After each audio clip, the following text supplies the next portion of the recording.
Bom dia, meninos e meninas. Hoje nós vamos começar o trabalho com a segunda geração modernista no Brasil. Então a ideia hoje não é ver nenhum autor específico, mas é dar um panorama dessa segunda geração para vocês, tá? Então vamos lá. Vamos ver em linhas gerais quais são os temas, né? E qual é o trabalho que essa segunda geração vai fazer para nós. Então vamos lá.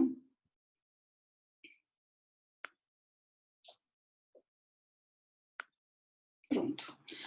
Então, toda a primeira geração modernista, ela vai de 1922 a 1930, né? E como nós vimos no caderno anterior, um momento que é mais do que implantação do modernismo, mas é um momento de projeto, né? A gente sabe que foi um momento de repensar o Brasil e de buscar uma identidade crítica para o Brasil. O romantismo já tinha feito isso, só que no romantismo, essa identidade brasileira, ela foi buscada de uma forma idealizada. Na primeira geração, isso se buscou de uma forma crítica, então buscou-se uma linguagem brasileira, buscou-se um repensar da história brasileira, a partir de movimentos como o da antropofagia e principalmente de obras como Macunaíma, do Mário de Andrade. Vejam só as datas da segunda geração. Essa segunda geração vai de 30 até 45. Né? Só pelo período, a gente já percebe que é um período, em termos históricos, extremamente importante. Né? É um período em que o mundo vai assistir à Segunda Guerra Mundial, por exemplo. É o momento em que o mundo vai passar pelas grandes ditaduras. Né? E o artista desse momento, ele começa a perceber que essa coisa de buscar uma linguagem nova, ela vai ficar em segundo plano. A melhor maneira de definir esse período para o artista que está vivendo esse momento é a de que o mundo está doente. É a melhor maneira que a gente pode definir isso. Né? E diante desse mundo doente, a preocupação maior passa a ser o conteúdo. Entenda uma coisa, não é que as conquistas da primeira geração sejam abandonadas.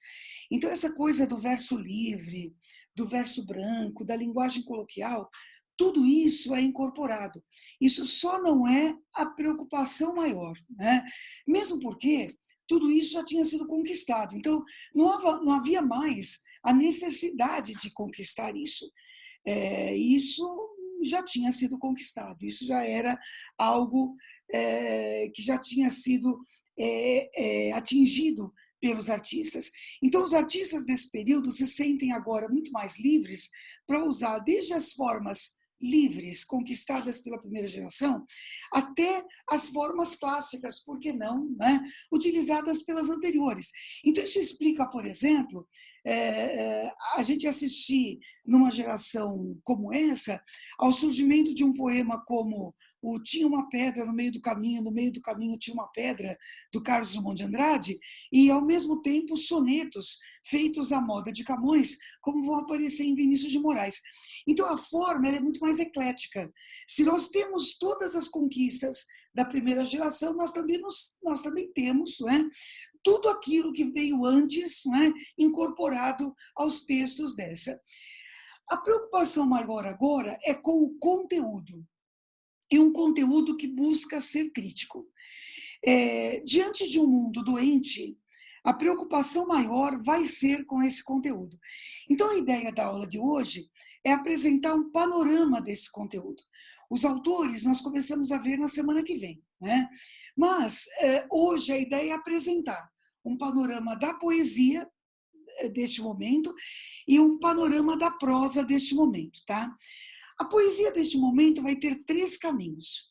O primeiro caminho é a poesia desenvolvida por Carlos Drummond de Andrade, que é o que a gente chama de poesia de tensão ideológica, que é isso aqui, é a poesia do eu versus o mundo. Entenda uma coisa, não é eu versus o mundo como vocês viram no romantismo, no sentido de eu contra o mundo. Né? No romantismo é muito assim, eu contra o mundo e nessa briga quem ganha sou eu. Eu versus o mundo no Drummond é algo maior do que isso, viu? Sou eu tentando me encaixar nesse mundo que parece que não faz o menor sentido. E de verdade, talvez não faça sentido até hoje, né? Mas o poeta dessa geração, e aqui no Brasil, essa poesia é representada muito bem pelo Drummond, é um poeta que se questiona sobre a lógica de se viver sob a ditadura, por exemplo. É um poeta que se questiona sobre a lógica do mundo ser assolado pela Segunda Guerra. E as pessoas, de repente, aceitarem isso como se isso fosse uma situação normal. Elas ficarem ali dentro da sua bolha, vivendo a sua vida como se absolutamente nada estivesse acontecendo, né? E irem tocando como se tudo estivesse normal. Então, a poesia do Drummond vai ser muito questionadora, né? E dentro desse contexto é que vai aparecer o Claro Enigma, que é o livro que a FUVEST está pedindo esse ano. Então, a primeira linha, que é o que a gente vai estudar na semana que vem, é a poesia, então, de tensão ideológica de Carlos Drummond de Andrade. Aí nós temos um tipo de poesia que é chamada de grupo dos poetas católicos, né? Então vamos lá, vamos começar aí quebrando os possíveis preconceitos. Quando um grupo se auto-intitula assim, a tendência é que isso já gere alguns preconceitos, né? Então, eles são chamados de grupo dos poetas católicos por uma razão muito simples. Eles são católicos, né? Se eles fossem protestantes, se eles fossem espíritas, se eles fossem umbandistas, provavelmente eles iriam dizer a mesma coisa do que eles estão dizendo. O que eu quero dizer com isso a vocês é que nem Vinícius de Moraes, nem Cecília Meirelles, Jorge de Lima ou Murilo Mendes, eles fazem poemas, por exemplo, discutindo se existe ou não existe reencarnação. Se Cristo tinha ou não tinha irmãos, se Nossa Senhora era ou não era virgem quando deu à luz a Jesus Cristo, enfim. Né? Quem conhece um pouquinho da teoria católica, né, dos dogmas católicos, sabe que esses pontos que eu acabei de citar são pontos meio que nevrálgicos, né?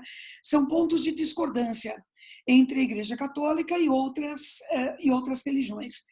Na verdade, todos eles acham tudo isso grandes bobagens, né? Discutir essas coisas não muda nada, e não muda mesmo, né? Na cabeça desses poetas, se o mundo está doente, o mundo está doente porque esqueceu que Deus existe. A existência de Deus, a crença na existência de Deus, é compartilhada por todas as religiões. Isso não é um ponto nevrálgico, isso não é um ponto de discordância, né? Na verdade, eles acreditam na religião no sentido que a palavra religião tem. Se vocês pesquisarem um pouquinho, vocês vão descobrir que religião vem de religio, do latim, que significa religar. Significa, portanto, ligar novamente. Então, toda religião busca, de alguma maneira, cada uma à sua maneira, ligar novamente o homem a Deus. Então, a poesia que esses poetas vão desenvolver, e também, volto a dizer a vocês, cada um dentro da sua temática, cada um à sua maneira, como vocês vão estudar nesse caderno, é como, dentro da individualidade, né, de cada um deles, como ligar novamente o homem a Deus. É por aí, né? Como ligar novamente o homem a Deus. Agora, apesar de cada um ter a sua abordagem, e a ideia hoje é mostrar isso, né? Eles têm algo em comum. Nenhum deles, por exemplo, defende a ideia que essa ligação aconteceria porque as pessoas se enfiam num lugar qualquer e rezam indefinidamente, né? Ou meditam indefinidamente, ou repetem coisas que sequer elas sabem aquilo que significa, né? Eles partem do princípio, na verdade, mais complexo. Toda a teoria cristã, e volto a dizer a vocês, isso independe da religião, ela parte de dois pilares, né? O primeiro seria o amar a Deus sobre todas as coisas, e o segundo seria o amar ao próximo como a si mesmo. O amar a Deus sobre todas as coisas é o mais tranquilo de resolver, certo? E é tranquilo por uma questão muito simples. Deus não vem em carne e osso pegar no seu pé, certo? Ele não vem, enfim, apontar o dedo a você, tá certo? E se é que ele castiga, ele não faz isso ao vivo em cores. Então, amar a Deus sobre todas as coisas, já que Deus não fica buzinando na sua orelha, tá certo? É um negócio razoavelmente tranquilo de fazer. O problema é a segunda parte, certo? A segunda parte exige um exercício de empatia, por exemplo, que nem todo mundo está disposto a fazer, né? Exige aquele exercício de se colocar no lugar do outro. Isso explica, por exemplo, prestem muita atenção e guardem bem isso que eu vou dizer a vocês. Por que vocês vão encontrar esses poetas católicos fazendo poesia social, por exemplo? Não parece ter muito a ver, mas tem, né? A ideia deles é que esse cristianismo tenha que ser vivido na prática, na comunhão com o outro, que é o jeito mais difícil, mais complexo de se viver esse cristianismo. Então, repare, tem tudo a ver com esse contexto de Segunda Guerra, da segunda geração, de grandes ditaduras, sabe? Mussolini na Itália, Hitler na Alemanha, Salazar em Portugal, Getúlio Vargas no Brasil. Né? Então, esse período extremamente complicado da história, né, exige das pessoas muito mais do que meditação, né? Exige das pessoas atitude. Então, o que esses poetas, do grupo dos poetas católicos, vai propor é justamente essa atitude, né? E essa atitude a partir da reflexão sobre a sociedade, certo? E dos seus pontos que precisam mesmo que a gente haja, né? Que a gente faça alguma coisa em prol daquilo que está à nossa frente, tá? E o último grupo é o grupo da poesia surrealista. E aí nós temos Jorge de Lima e Murilo Mendes. Veja que eles apareceram no outro grupo também, né? Eles participam, então, dos dois grupos. A poesia surrealista é uma outra forma, né, de se viver essa espiritualidade. Lembre que o surrealismo é algo que está acima do real. E aqui é interpretada como a realidade do subconsciente, né? A realidade mais espiritual. Então, a poesia vai ter 3 caminhos, portanto, que vocês vão começar a trabalhar a partir da semana que vem. A poesia de tensão ideológica, Carlos Drummond de Andrade. A poesia católica, Vinícius de Moraes, Cecília Meirelles, Jorge de Lima e Murilo Mendes. E a poesia surrealista, de Jorge de Lima e Murilo Mendes. Para encerrar o panorama de hoje, a prosa, né? Essa prosa ela é definida em 1926. Né? Acontece um congresso em 1926 chamado Congresso dos Regionalistas do Recife. E desse congresso participaram escritores como Jorge Amado, por exemplo, que são escritores que vão aparecer aqui, Graciliano, enfim. E eles decidiram que dentro dessa mesma linha de poesia, de fazer algo de participação, algo concreto, eles iriam fazer a prosa que vai ser chamada depois de prosa neorrealista. Como assim? É uma prosa de crítica social, a gente já imagina isso a partir do momento que se chama neorrealista. Mas é mais do que isso, certo? A ideia é falar de um Brasil que o Brasil não conhece, né? E nesse caso é o Brasil regional. É o Brasil do Nordeste, é o Brasil do Norte. Não aquele Brasil do Nordeste que vocês conheceram quando leram Iracema. Né? Aquele Brasil das alvas praias ensombradas de coqueiros que aparece em Iracema, esse aí não vale. Né? Esse é o Brasil das férias, certo? É aquele do Nordeste que a gente tem orgulho de dizer que é nosso. Então, tudo bem, maravilhoso, incrível. Né? A ideia é mostrar aquele Brasil que a gente resolve jogar para baixo do tapete. Né? Aquele que tem cara de Etiópia, por exemplo. Aquele que é muito diferente do Sudeste e do Sul, em que as pessoas morrem de fome porque existe, por exemplo, algo que é institucionalizado como indústria da seca. Veja bem, indústria da seca. Existem pessoas que lucram com a miséria alheia, por exemplo. É um Brasil de nomadismo, né? Em que as pessoas são obrigadas a se deslocar do caminho em que estão, ou do espaço em que estão, mesmo que elas quisessem ficar ali, porque elas precisam que a sua família não morra de fome, por exemplo, né? É esse Brasil em que as pessoas têm que aceitar qualquer salário e qualquer exploração, porque senão elas simplesmente morrem de fome. Então a ideia é denunciar um Brasil que tem bases econômicas que lembram uma estrutura feudal, por exemplo, que lembram uma estrutura medieval. Então, não é à toa que ela é chamada de neorrealista. E aqui nós temos nomes importantes, como Graciliano Ramos, Jorge Amado, José Lins do Rego, José Américo de Almeida, né? São todos escritores que vocês vão estudar posteriormente. Para a gente fechar essa abordagem de hoje,